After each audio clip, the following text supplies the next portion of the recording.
Ladies and gentlemen, get ready to embark on a journey like no other.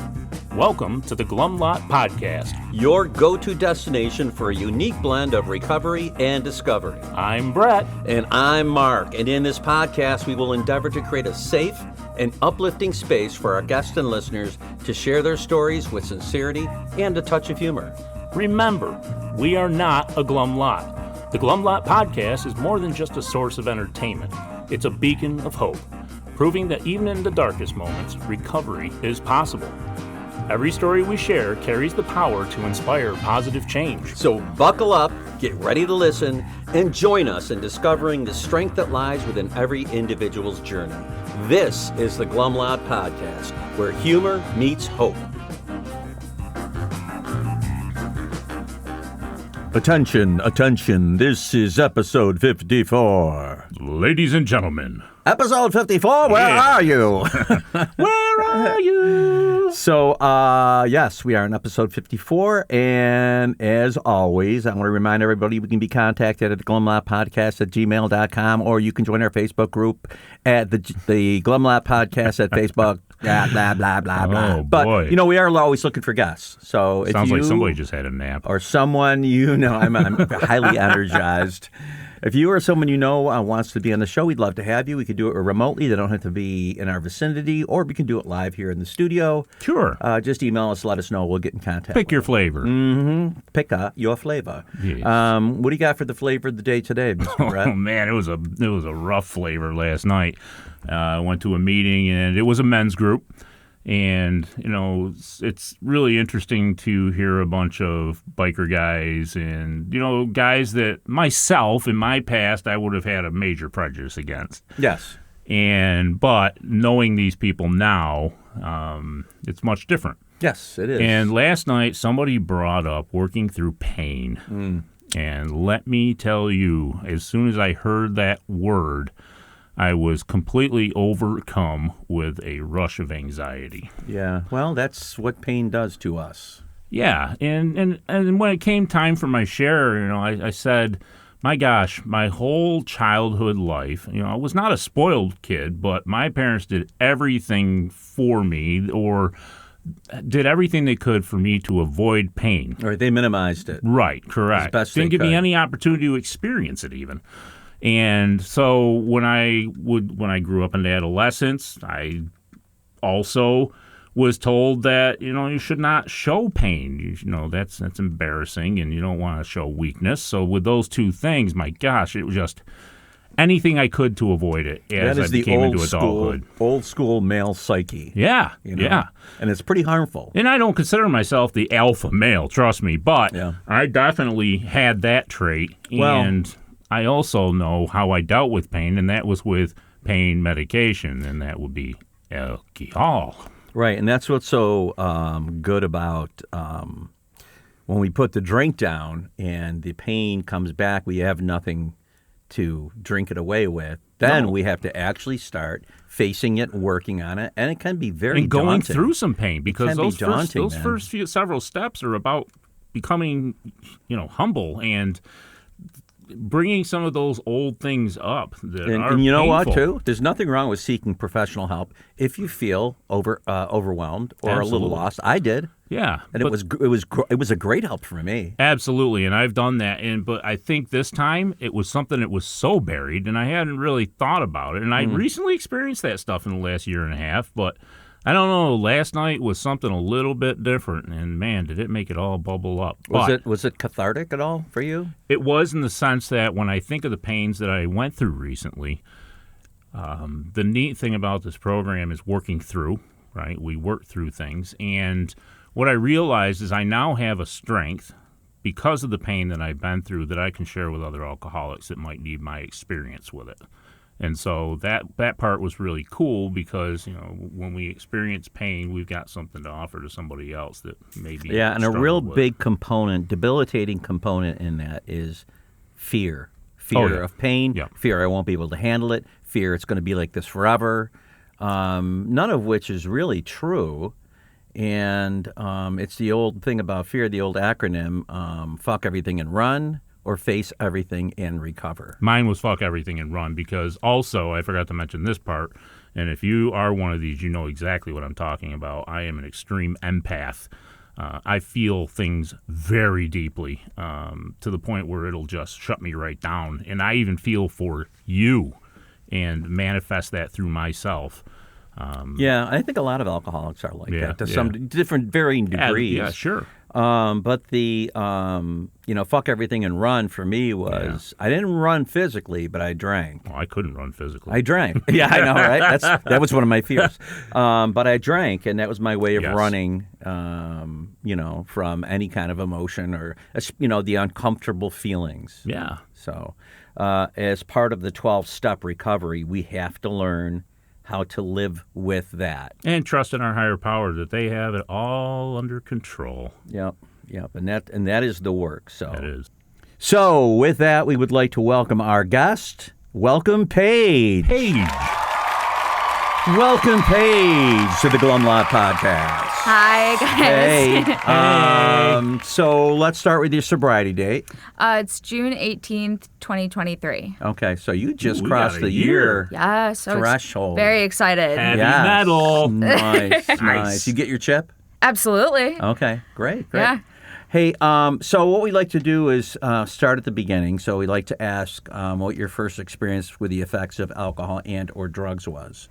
If you can take us back. All the details. First experience, was it the first time I used? Or drank, or, Well, first time I remember somebody my age doing drugs was an ex-boyfriend.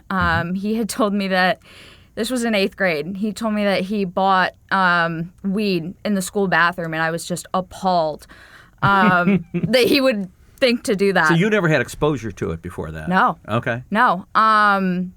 My family was very, have a glass of wine at Christmas, maybe the 4th of July. There was no drinking in my household. Still isn't. I really became exposed to drugs in particular later on in high school, also through an ex-boyfriend. Different one, Gotta stay away from guys. Yeah. I know. That's the whole key for you. Just seem Very to be a messy. problem. I know. Oh, we're just starting, too. What about drinking? Drinking came in college. Really? Okay. Yeah, like freshman year, that was like the first time I remember drinking was freshman year. Now, are you in your early 20s now? Yeah, I'm 23. Okay, so it wasn't that long ago No, that it you was actually not. picked up, right? What was your first time like?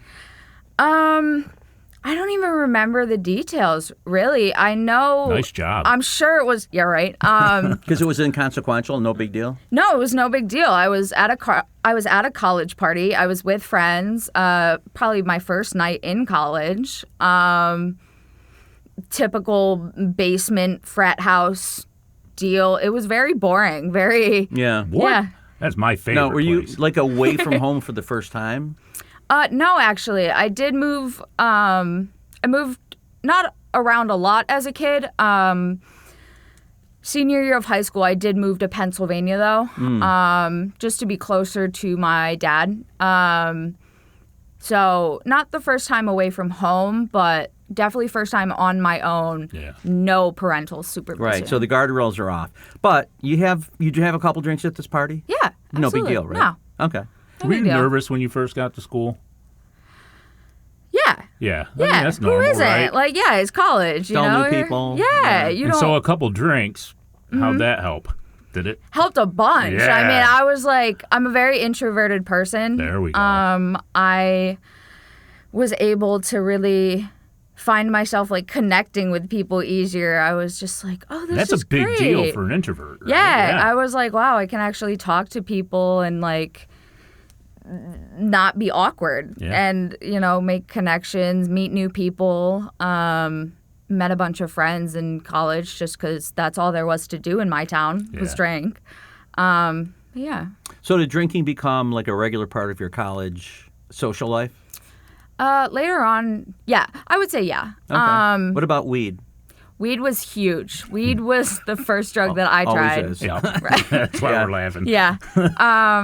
Yeah, weed was huge. I was a self-described pothead. That was Proud of it? Very. Yeah, man. Extremely. Like, Dude. Oh, yeah. very proud Do you of have it. black lights?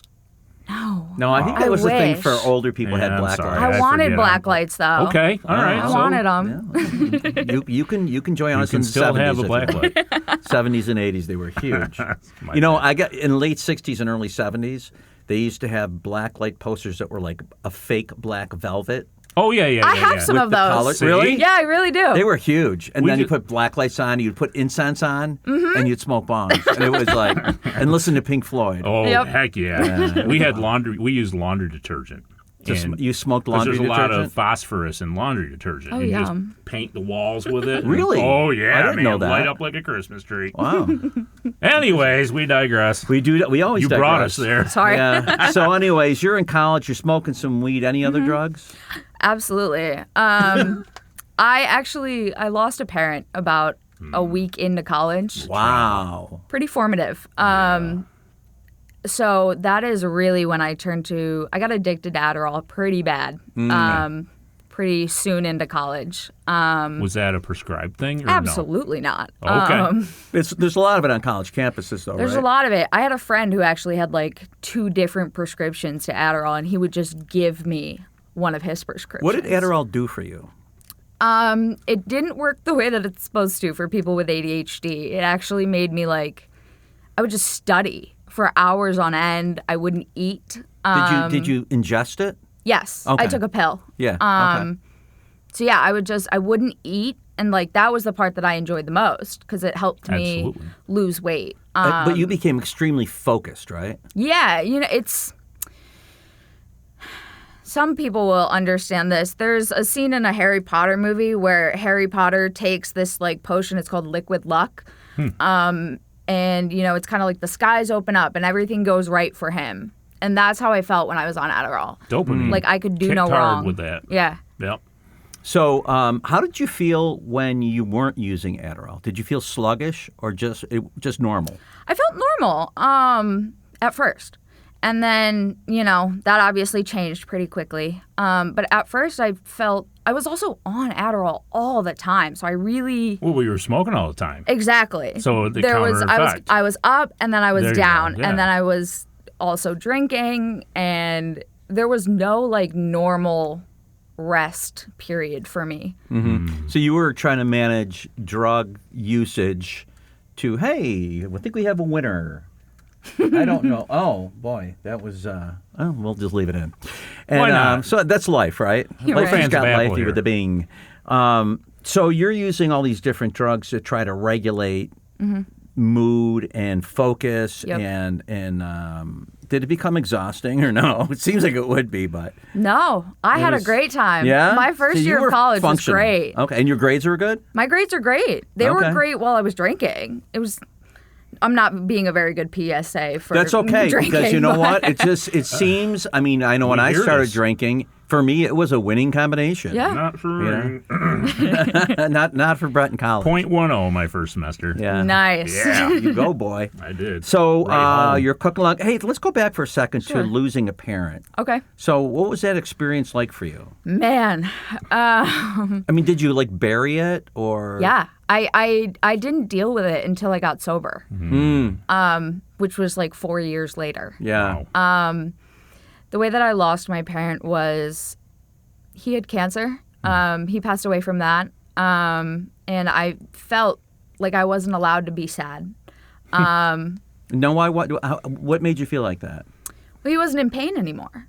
Okay, so it was a relief in a way. Yeah. It was very relieving. So there was loss, but there was also the sense of relief. Yeah. Yeah. And or at least that's what I covered it with. That's what Okay. I told myself. Well, that's what you see people do, right? Exactly. At least you didn't have to suffer anymore. But when we neglect to realize that we're hurting from the loss, right? Yeah, absolutely. And it happened, like I said, a week into college. Very formative time for me. Yeah. Yeah, it was tough. It was. So you get through your first year of college, you come back for a second year, right? How's that go? That was rough. That's when COVID started. Oh. COVID started. Did they send you home? Yes. Oof. I went home for spring break, and they were like, "Actually, don't come back." And then it was just online? Yeah. And was it less than Absolutely. Yeah. I did online school. I worked through online school. I was working full-time. I was doing full-time school. And I'm not a very good online school person because I would just have it playing and then I would do my thing. Yeah. But you still did well? Yeah. I'm a decent test taker. Yeah. And that's me what too. helped me out. I am too. So jealous. Yeah. Did they dumb it down, do you think, during COVID? Did they make it easier for people because they just wanted to get through it? I would say yeah, definitely. Yeah, I know the high schools did, or the the local schools. They made it. I mean, you could. My kids are getting away with murder. Mm-hmm. It was just not doing stuff, and they'd let it slide. It was like a very messed up period. Yeah. And I don't think they were really fully prepared to do it, but they just wanted to kind of get through it. So. Yeah. So is that a whole year you spent? You go away. So spring break, don't come back. You finish out the semester. Mm-hmm. And then I actually transferred schools that summer after freshman year. And then at my new school, I did another semester of online work. So it was a whole year of being home. Okay, so while you're home during COVID and doing online work, what does this do to your Adderall/weed/booze situation? I started drinking a lot more then. I was home. I was working the night shift. So I would work the night shift and I would steal alcohol from the place that I was working at. It was a gas station. Mm-hmm. You walk out with a sixer? Yeah, no big deal. That's what people do. Totally irrational. Exactly. I'm like have 19 needs. years old. Yeah, Like, yeah, you're not going to be able to buy it. no. Yeah. That's true. But so does the usage of these things ramp up? Yeah, it did. Adderall too? Adderall, yes, because I had lost that friend that had the prescription. Right, yeah. But I gained a friend back home who would sell it to me for very cheap, next to nothing. And, I would just buy it from her. Yeah. And she had no issue selling it to me. So that definitely, I wouldn't say it ramped up, but it definitely Didn't go away. continue. No, Yeah. absolutely not. Any other drugs under the picture? Yeah, I started taking acid when I was in college. I did that a couple times. I did cocaine, Molly, ate a single shroom once. Mm-hmm. Just one. Well, did you get into the psychedelics or no? Wasn't it your bag? Oh God, no! I had a terrible time every single time I was on psychedelics. So you know something? I have never done a psychedelic. Terrified. Because I know myself. Exactly. And all my friends are doing them. They're like, dude, you got to try this. Oh my God, you'd be so funny on acid. I'm like, I would probably fucking kill myself. Oh, no, not You know what I for mean? The anxiety would just yeah. crush me. Mm-hmm. So I never did it, thank God. Yeah. So you're freely experimenting with drugs. Are there any consequences from any of this stuff or no? No. Not at all, actually. So you don't see it as a problem at all? No. I thought that I was a perfectly well-adjusted Teenager. 19-year-old. Yeah. Like, this is what I'm supposed to do. I'm in college. I'm home. I'm supposed to do all the drugs. Like, Yeah. yeah. At some point during these couple of years, did it become an issue? Did you start to see where it was kind of getting to be a problem? I didn't notice when it started becoming an issue until my junior year of college. At this point, I had transferred again because I was just running away from all my problems at each school. I would have an issue at the school. I would transfer. Did that twice. Like what kind of issues? You don't have to be real specific. Friend but- issues. Okay. So social Social issues. social problems. And so you have no problem switching school. Your grades are No, good, right? grades you can are get in fine. anywhere you want. Yeah. And so you're on your third school. Mm-hmm. And what happens? I really fell into using Adderall. At this point, I had just gone through a terrible breakup. And I started spending like hundreds and hundreds of dollars on Adderall because I had lost the cheap plug and I So was it was buying all- it retail. Yeah, it was buying Buying it retail. Let me ask you this because I don't know Adderall. Mm-hmm. I've never done Adderall. I don't really know much about it. Brett knows more about it than I do. I 'cause- definitely do. I'm prescribed it. Nice. But as a recreational drug user, besides the focus, does it give you any kind of euphoria or high? Absolutely. yeah. What does it feel? What is it? Can you describe it as being similar to something? Like Molly, but like better. Really? Like no teeth grinding. Just, it's an amphetamine. Well, some teeth grinding. It's amphetamine salts. So there's a little bit of speediness to it? A lot of speediness to it. It's Oh, a okay. complete stimulant. Yeah. Is like the come down tough? Yes. Can be. Yes. Yeah. The come down was very tough. I actually, a couple times, because of my Adderall usage, went into what I'm calling drug-induced psychosis. I would stay up for like 3 days at a time, and then I would sleep for 2 days and started hallucinating, being paranoid. So, Did other people see it too? yes. Oh, God, yes. The hallucinations, no. But, Yeah, right. If they saw them, they would be hallucinations. no, right. Oh, that's real. She was drawing them in the air. Yeah. Oh, there really are dragons. Captain So, Crunch. are you starting to see this as an issue? Yes. I was getting scared. The father that I had who passed away, he was a drug user. He had been sober for about 25 years before he passed Wow. away. No shit. Yeah. Any 12-step experience? No, Okay. no. All on his own. He's what they call a dry drunk. Okay. So I had, he had told me from like the very beginning, you are not the type of person that can use drugs recreationally. Like, you need to be careful. He always told me, never use cocaine, don't do acid. And what did I do? Because genetically, you have a predisposition to addiction. Right? Absolutely, yeah. I tell my kids the same thing. Yeah. I do. It's really interesting that now it has your. But I was going to say, did your drinking play a part in all this stuff, or did Yes. it kind of fall off? No, the drinking was the drinking ramped up. Okay. I'm still under 21 at this point. Yeah. But I am, manipulating people into getting me alcohol, drinking all the time, and making excuses for myself by saying that I'm going through a breakup. So it's fine if I drink all this wine. What is the play between Adderall and alcohol? It seems like they're opposites. I would say they are opposites. I would say that they like made me normal, but they didn't. Yeah. I don't know if I have a great grasp on it. But they definitely they are very opposite. One is Right, but- methamphetamine. So was it just made it different? Yes. Because I know for They me, still both have a certain euphoria about them, though, right? So, Yeah. If I were to take a guess, while I was not up there with my Adderall, the alcohol would kind of help me coast through until the next time, I guess. That's for me. But I kind of take an edge off. yeah, That sounds about right. Yeah. Yeah. Now, I think we mentioned on a prior podcast something about somebody having the reverse effect on Adderall. That's me. Right. I'll have the reverse effect of what she has. So she gets super focused and fired up, and I get normal. it calms you down and slows down your Correct. thinking. So it really depends on the person. So I can actually speak. That's what it does for me. So Okay. I don't have ADHD. Yeah. That's Right. why it makes Brett normal. Right. And that's why it makes me a studying machine. Yeah, and I know. I mean, I've seen these little documentaries about how Adderall is just so used on campuses.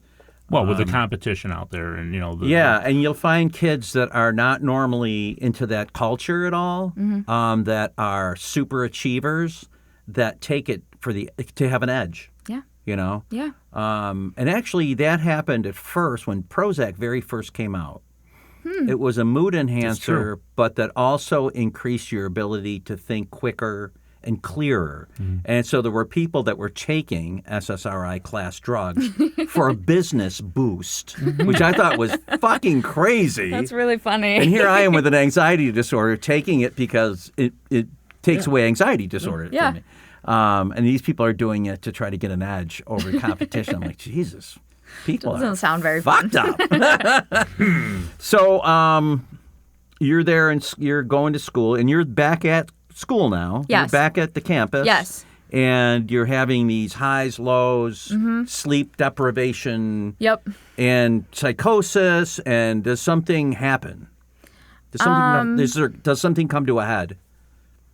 Yeah. I started to lose consciousness. But I would be my body was awake, but my head, it was like somebody flipped a switch. No, your brain does that. And I was just not there anymore. So you would blank out. I would just blank. The second alcohol would like get in my body, my brain would just go off. And that's when I really started to like get scared. This was all like right before my 21st birthday. And I say that because I feel like my 21st birthday was when the drinking in particular really started to go downhill. But yeah, just before that. Is this your senior year of college or junior? This is junior year. Okay. So my 21st birthday happens, and I'm drunk for about 2 weeks straight. I started dating this new guy that I'm actually still with 2.5 years later. And we just started drinking together in college. We would use together. We would smoke together. And that's when the ball started like falling. And it fell quickly. Because, you know, I've been drinking for a while, like, but it really got bad when I was 21. And I'm 23 now. Yeah, so, you had somebody with you that was doing the same thing. You weren't necessarily having to make excuses for why you were drinking. You had a partner now. Yeah, I had partner. I had like it does kind of normalize it for you. Of course it you know? does. I had close friends, you know, for the first time, like, and we would all just get drunk in their apartment, and we would have a blast. It was so much fun when it was actually fun. Yeah. And then it wasn't. So at what point wasn't it? Like, did it come to a point where you were just like, holy shit? Senior year. It was several times throughout senior year. Every week I would tell myself, I'm not going to drink this week. Every week I was drunk, if not later that day. Every single week I would tell myself, you know, we're not going to do this, or I'm going to take a few days off. And I couldn't. Like, Right. I couldn't stop. I am starting...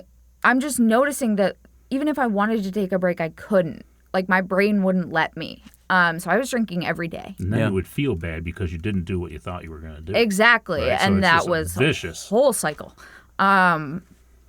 So that's when things started to get bad for me. I really realized that, like, a dependency was forming. Did you talk to your guy about it? Yeah. Did he have the same feelings or no? Towards himself or Yeah, towards me? himself. No. He is what I would call a normie. Yeah. Okay. So he can party hard and stop. Absolutely. He's done it. I've seen him do it before, and I was just like, how are you doing that? Yeah. Yeah. My obsession will not stop. I couldn't stop. And he was just like able to be like, I don't feel like drinking this weekend. I'm like, what? What do you mean? What'd I do? Exactly. You don't feel like drinking, you psycho. God. So what did you do? I kept drinking. Kept drinking. It got to a point where this is like the day before this is graduation day. So I really started. At this point, I'd been heavy drinking. It was becoming a problem in my relationship with him, and he talks to me like right before graduation. And he's going to Germany like this past summer, so he was about to leave, and he's like, listen, I care about you a lot, but this is not sustainable for me. Like, I can't be worried about you being blackout drunk while I'm in Germany, halfway across the world. And he is the first stable person I've ever had in my life, so I knew that if I lost him, I was really It was going to be a messing it up. problem. Oh, yeah, you were seeing that he was potentially moving on. Yeah, and I couldn't you were have gonna that be- yeah. because I'm insane. But So what did you do? I kept drinking because I'm an alcoholic. I kept drinking for like 2 weeks, probably like 3 weeks. But so at this point, I'm back home, and you know, working. I'm drinking at work. I would drink on my lunch break. I would like chug half a Four Loko on my lunch and like go right back to work. Oh, my God. Yeah, it was terrible. The old liquid lunch. It was I awful. did that too. Awful. Did you use it to chase an Adderall? No. Oh, At this thank point, God. I had stopped taking Adderall. I Oh, stopped okay, taking good. Adderall like 2 years ago. What about smoking Oh, weed? okay.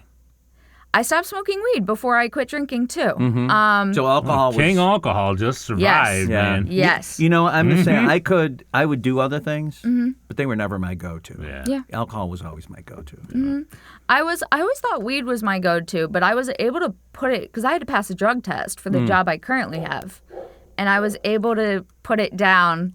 That's Milo's in every episode. Milo's here again. He's in every episode. That's so cute. He likes to chime in. He's like, "What are you saying?" Yeah. Tell us more about college. So yeah, I was able to put the weed down, no problem, but I could not put the alcohol down. And one day I'm working, and some kid comes into the store where I'm working, and I know him. I went to elementary school with him. He tells me he's getting sober, and I'm like, "You need to hook me up." Like I'm like. So you knew that wow. you needed to get sober. You just didn't know how, right? I was desperate. I had been flirting with the idea for a while of like needing a sponsor, but I didn't know how to get a sponsor without being in AA. Had you been to any meetings or anything? No. So you didn't really know what the meetings yeah. were about either, right? But you knew No. something about But it. you knew something about sponsor. Yeah. Yeah, I did. How? My dad. Oh, okay. Yeah, yeah. Oh, All right. okay. Nice. Okay. He was in Celebrate Recovery. Yeah. He didn't. What is Celebrate Recovery? That's a faith-based. Yeah, it's faith-based. Okay. So I did know that like it was an option and like that it worked for some people. It didn't work for him. He was able to stay sober, but he didn't. I guess his life didn't improve. Okay. Beyond his wildest dreams? No, it didn't Well, actually. there's no stops. You got to get the stops in there. That's what makes the exactly. difference. Celebrate Yeah. Recovery is pretty cool, though. I just Is it? recently went to one of their graduations. Oh, no and kidding, it yeah. was very moving. Oh, you but- graduate from it? Yeah. Well, not so in nice. AA. Yeah, I There's know. no graduation. Yeah, no, I know, but it was still moving. But anyways, yeah. That's cool. So somebody just comes into your life. Yeah. Dang. Was that the grace of God? Yes. Okay. Knocking on your door. 100%. Saying, here's an opportunity for you. What you do with it is yours. Yes. What did you do with it? I sat on it for another 2 weeks. Oh, that's Okay. good. Just like us. Yeah. that's a Sat on good, it. Good alcohol. He gave me my previous sponsor's phone number, and I sat on it for like 2 weeks. And one day, I was just having a mental breakdown, and I'm like, you know what? I'm just going to call her. It's not going to hurt. So I call her.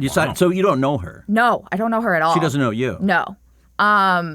I didn't know anything about her. He had just given me this woman's phone number and was like, just call her if you ever need it. That's fantastic. I'm just here. Yeah. And Shaking my head as usual at the circumstances. so eventually it gets bad enough, and I call her, and I'm on the phone with her for like 3 hours. And she gets me to a meeting the very next day. Fantastic. Did you hear anything you liked? Or you could relate to? Everything she said I could relate to. I was really lonely in my drinking. No one, all of my friends are quote normies. No one drank like I did. No one had issues putting it down. They could stop on the weekends, like, and I so couldn't. they're all gone. There you are, left by yourself to. They were very supportive. Oh, good. I have friends still from college that are, side by side with me today. Man, you're fortunate. Wow. I'm very fortunate. Yeah. So you go to your first meeting. Do you raise your hand and say it's my first meeting? I did. Yeah. And how was it? I don't know. I don't Don't remember. Yeah, it was a whirlwind. Common. But No. your sponsor was with you. Yeah, she was there. That's really great. Yeah. So you hit it off with her. Oh my gosh, yes. We're still friends. That's great. Yeah. Was this a traditional AA meeting? In the sense of it wasn't like a young people's type meeting. It was just a traditional church basement type meeting. Yes. Yeah. Yeah. Cool. Did it make you want to come back to another one? Yeah. I felt not lonely in the meeting. I was like, every single one of you knows the feeling that I'm feeling, and I wanted more of that. I had always felt alone in my drinking, and being surrounded by people of all ages, all genders, all races, and relating to like not every single word, but the general message. Yeah. And I wanted more. Did you have a feeling of hope at that point? Probably. I would say yes. Yeah. Just because, all these people were sober and I'm talking at you. Then. Oh, yeah. So did you get a big book? yeah, I Did you did. start reading it? Yeah, my sponsor directed me to start reading it. I started I would just like read a little bit at a time. I was like, I don't really know what this is, but Yeah. It's I like reading. I'll read it, I guess. But you started coming to meetings then? Yeah. I went to, I did 90 and 90. Okay. Wow, good for you. I maybe missed a day, so maybe an But 89. still, that's huge. I couldn't do it. That's a lot more 90 and 90 than I did. Yeah, me too. No. I was going to everyday meetings for the first few months of my sobriety, probably like first 7 months. And are you making some solid connections with young people and people you can relate to? Yes. I had made some pretty solid connections in my previous group. I've changed home groups since. But yeah, we made pretty solid connections. There were a lot of young people in my group. So I was able to, and my old sponsor was a young woman herself, under 30. Like, Yeah. I didn't know people under 30 got sober. Like, The lucky ones do. Yeah, I know right. that. Yeah. My first meeting, I was 29. that counts. Yeah. That yeah. counts. Look at me. I'm not 29 anymore. Yeah. So you start working the steps? No, Okay. I did not. I wish I had. I'm working the steps now in my new program. Step 4, I'm in the trenches. Now, when you say in your new program, Yeah. so for the first little bit you were in the rooms. Yes. Did you go back out or no? No. Okay, but you just weren't working the stops. You were just coming to meetings, getting the fellowship, Yes. utilizing a sponsor, and not using and not drinking. Yeah, the group that I was in took the steps a little bit differently. They, I guess I could say, were focused. They wanted to make sure that you really understood the step before you took it, Okay. which to me made no sense, especially on step 1, because I was like, well, I'm here. So Right. Why are we spending so much time I know. on I was that? like, I think I'm an alcoholic. But, they really wanted to, like, take the time with the steps, and they were very focused on sponsoring. So that's the program that I was in. I've recently changed just because I did want to start seeing some results for me. So yeah, doing the steps now. It's going well. That is awesome. Yeah. So you're embarking on step 4. Yes. The dreaded 4. How was your So step bad. 2 and 3? How are you spiritually, even before you came in? I grew up Christian. My family was Christian. They still are. After, my father passed away, I stepped away completely. Sure. I was like, nothing makes sense anymore. There is no God. But I was never an atheist. That atheism does not make sense to me. I am a lowly human. There's no way I am like the center of the universe. So I've always believed in a power greater than myself. What it was, I still don't really know. Right, but so step 2 and 3 came a little easier to you than it does a lot of people. A little bit. Yeah, I know a lot of people just, just don't want that. Yeah. Because they've been exposed to things that made them not want that. And it takes a bit. It takes a while. I was fortunate that I was kind of like receptive to it from day one, but it still took a while. Yeah. So step 4, daunting for you? It's going. It's definitely going. I heard a quote recently I thought was great. The guy said, the only people that are afraid of step 4 are the people that have never done it. That's all right. And I'm like, that's so true. It is so true. It drives me nuts. People in the meetings are like, step 4 is not that scary. You'll be fine. And Well, it's I'm because like, we're still what fighting are you everything. talking Yeah, about? We're still fighting it. Yeah. Fighting the fear of it. Yeah. So have you run into any situations where you're able to help other people? Yeah. I have been able to connect with young people as myself. And, really, the other day I actually gave a ride home to somebody. And, like so many other people have done for me. I gave this person a ride home, and we sat and we talked in my car for about That's an what it's hour. about. Yeah. And I just felt this, like, I can't explain the feeling, but it was just like love and like satisfaction and gratefulness. So you've had a little taste of that experience. Yeah. Just a little bit. When you share it, boy, that is just. That's right. I remember my sponsor early on. I would call him. I kind of felt like, this guy. I'm wasting this guy's time. Mm-hmm. And he'd be like, "No, you're helping me." Yeah. And I always thought that was kind of bullshit. Yeah.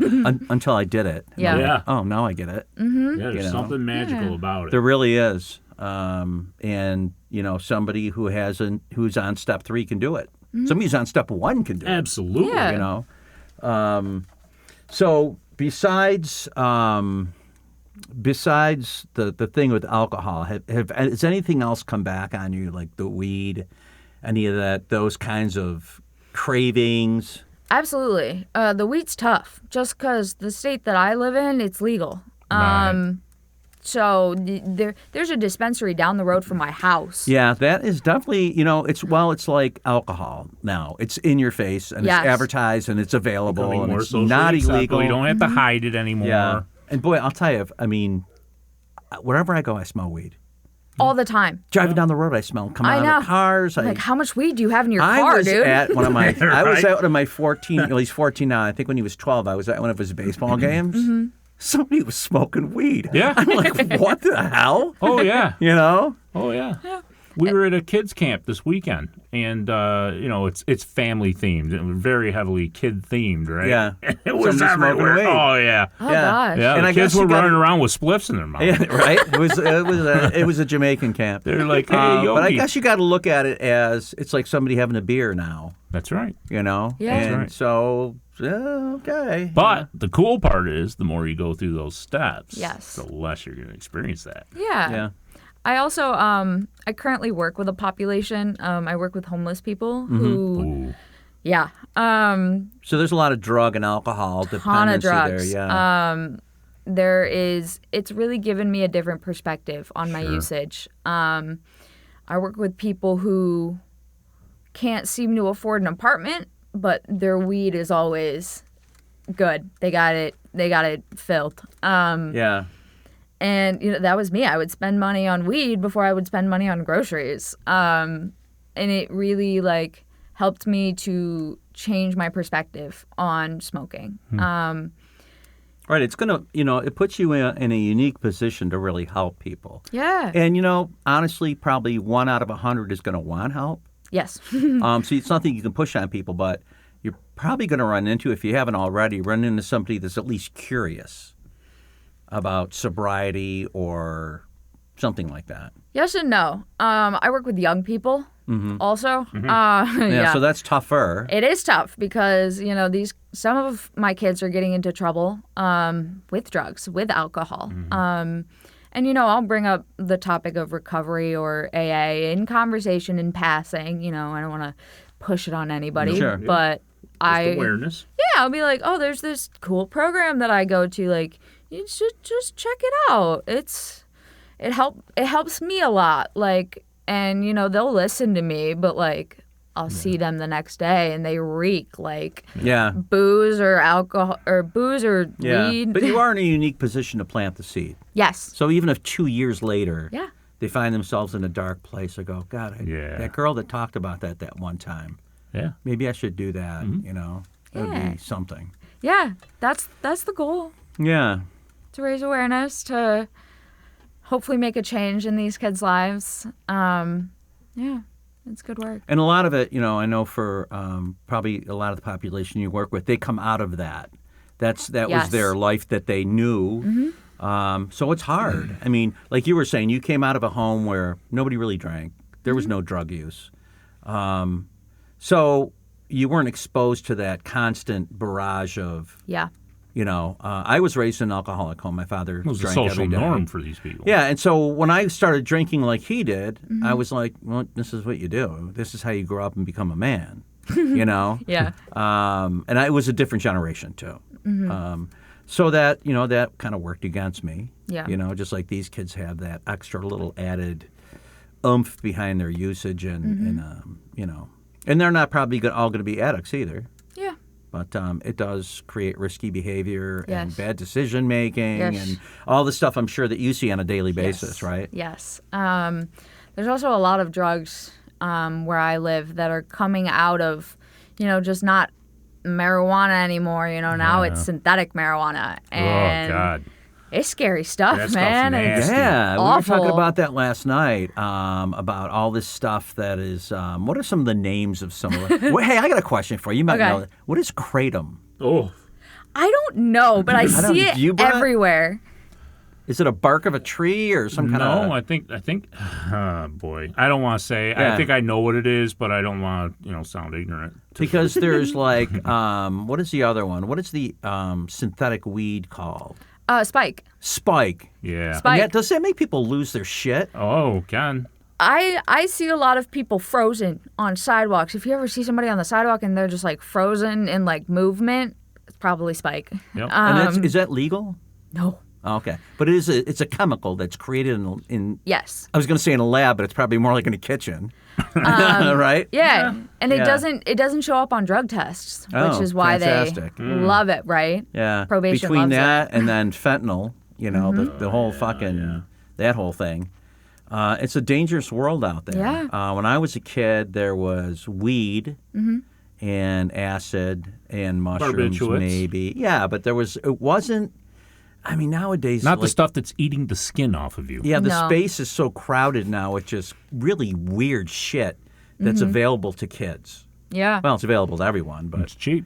and then you can vape stuff, and Yeah. man, it's a scary world. Yes, it is. And tough how to fortunate navigate. we are that we're escaping it Yes. and don't have to One day live at a that time. way anymore. Let me ask you this: what would you tell someone who is a young person like yourself that is in that dark spot? Tough one. I know that was hard. I would share them all the amazing. I would share them how good I feel.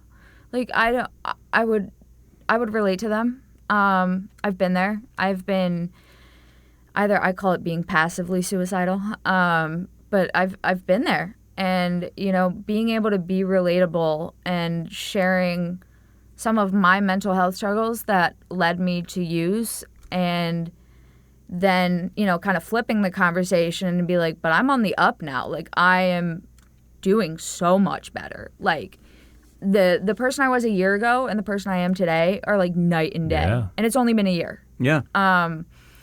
So that's what I would do. I'd try to be relatable, and then try not to be corny, because a lot of people would tell me all of these like amazing things that happened because they got sober, and I was You're like, like, yeah. I don't believe you. Yeah, Like, you're okay. trying. In other words, you don't have to try to sell people. No, I don't want to sell people. Be you real. know? Yeah. Just like you were here now. Exactly. Yeah. Yeah. And that's the hope is. So we have come to the end of our time, and it was a fantastic time, Yeah. and I loved your story. Thank you. So glad to have met you. Yep, Thanks. I'm sure somebody out there is going to hear this, and it's going to inspire them to maybe make a change or maybe redouble their efforts in sobriety. We hope, So until next time on the Glum Lot Podcast, I'm Mark. I'm Brett. And I'm Paige.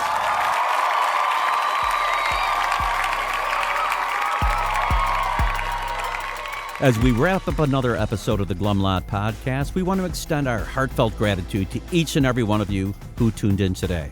Navigating the path to recovery from alcohol and other substances is a journey filled with challenges, triumphs, and self-discovery. Remember, we're not affiliated with Alcoholics Anonymous, but we're here to provide a safe space for open conversations about the complexities of recovery. Your stories, courage, and resilience inspire us and our listeners alike. If you or someone you know is on the transformative journey, know that you're not alone.